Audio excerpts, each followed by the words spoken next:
Hi everybody, today we are going to talk about Pythagoras theorem. This is one of the important theorems in geometry, but it's not only used for evaluation some geometrical distances, but it's also used in calculus, in engineering, in nearly all sciences which are related with mathematical calculations, trigonometry also, and so on. So this is one of the important ideas that are learned here. So Pythagoras theorem is mainly about the right triangle. Before that, I need to understand what is the right. We need to understand what is the right triangle.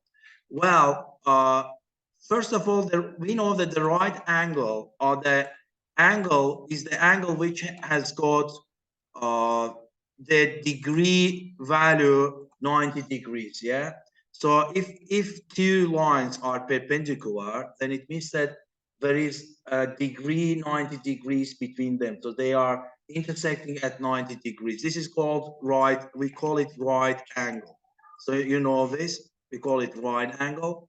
Besides that, we also have, if you remember, we spoke about the triangles which have got the right angle. Yes, these triangles we call right triangle. So if the triangle has got 90 degrees, then we call it the right triangle. So this triangle ABC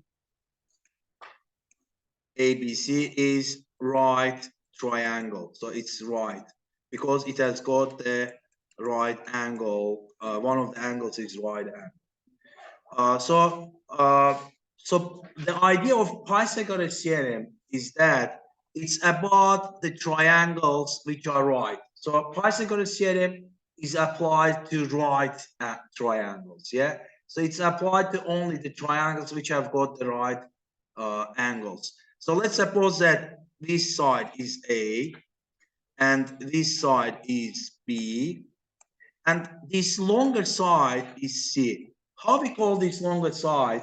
You have to know that the longest side in this triangle is the side which is the face to face to right angle.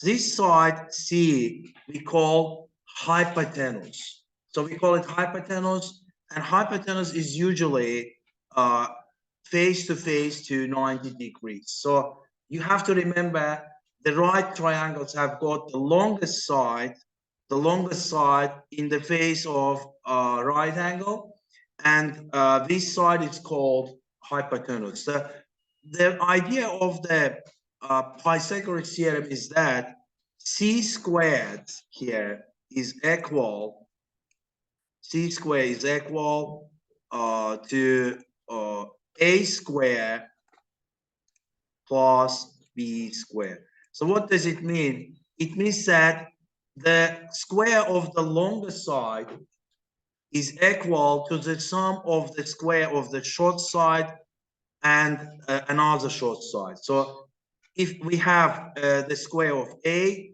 plus the square of B, it's equal to the square of C. Let's see an example. For this purpose, let's draw one right triangle. Let's suppose we have such a right triangle. It's possible that it's not precise. So this is right angle. And let's suppose we have here 3, we have here 4. We need to find this x from here. Yes? How we can find it? We are going to apply the theorem that we have just talked about, Pythagoras theorem.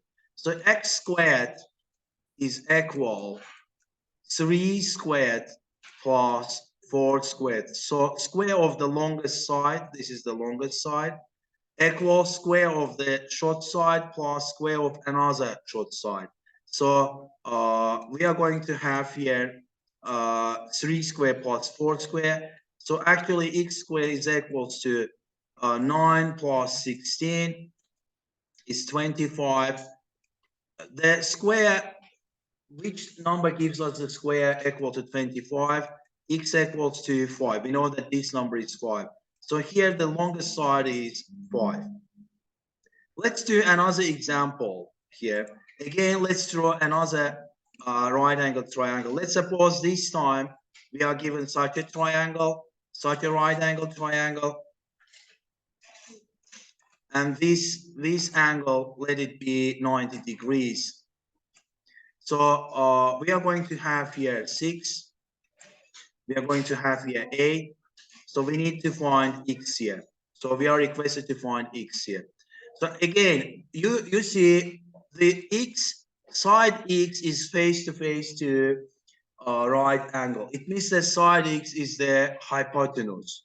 It is hypotenuse, and we can apply here the Pythagoras theorem.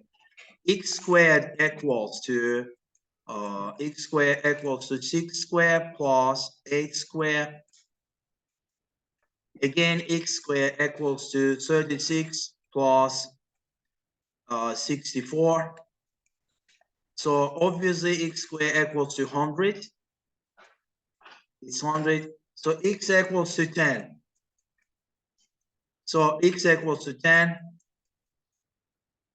X equals to 10. You see, 10 is hypotenuse here. 6 and 8 are short sides. Let's do one more exercise. This time, let's find something different. Now, let's suppose that we are given again the Pythagoras theorem. And suppose that we have here 15. Now, the longest side is given is 15. Let's denote this side as x. We are going to find it here. From this time, we are going to find the short side. And here, imagine that we have 9. So we are given 9 as the side. We need to find x. So again, according to Pythagoras theorem, it's said 15 squared should be equal to x squared plus 9 squared. So 225 equals to x squared plus 81. Obviously, x squared equals to 225 minus 81. So x squared is equal to 144. So if x squared is equal to 144, then x equals to 12, because 12 squared is equal to 144. So actually we get here 12. So, you know, applying the Pythagoras theorem, we can find the unknown sides of the triangle if 2 other sides are given. Okay, if 2 other sides are given, we can find another side which is not given here using the Pythagoras theorem. Again, this theorem is applied to right triangles. These are the triangles which have got the right angle. We already know this. And do not forget to follow the videos, because in the next video I'm going to talk about Pythagoras triads. So we are going to talk about the triangles which Pythagoras theorem is applied, and we are going to see the analogy between the sides there, which is used Pythagoras triad. So I hope you enjoyed this video. See you in our next lesson. Take care. Bye.